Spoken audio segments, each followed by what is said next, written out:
right. Beautiful, beautiful morning. Headed down I-59, headed to Gadsden, Alabama. So, lead us not into temptation. Now, what is this petition?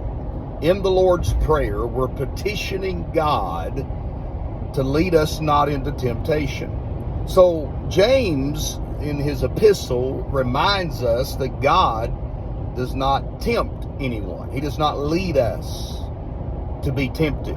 We're tempted by three things. Who's our three enemies? Well, Satan, the world, and our sinful nature, the old Adam. That's our enemies. That's who we war against. Paul would remind us in 2 Corinthians that the weapons of our warfare are not carnal, but mighty through God. In other words, we're not fighting a carnal battle, we're fighting a spiritual battle. And the only way to win that battle is through faith.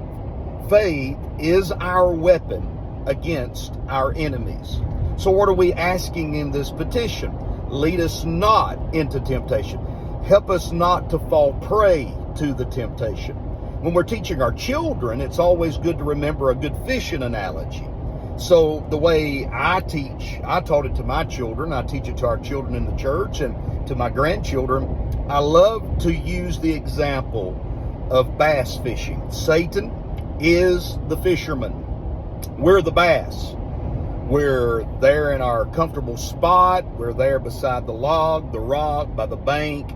Then all of a sudden, here comes this shiny, flashy, spinning thing with a skirt that's fluffing when it comes by, and it's what we want.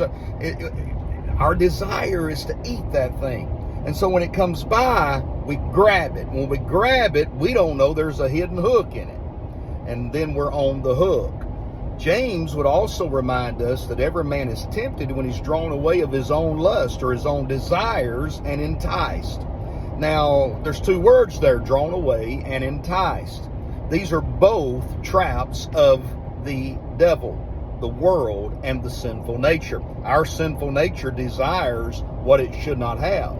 The devil throws at us worldly things that we want, but we shouldn't have.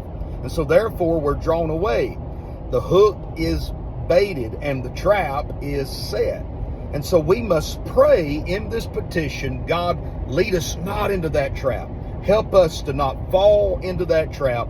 You see, in a world where our enemy is Satan, the world, and our fleshly nature, our old Adam nature, seems like we almost fall in despair.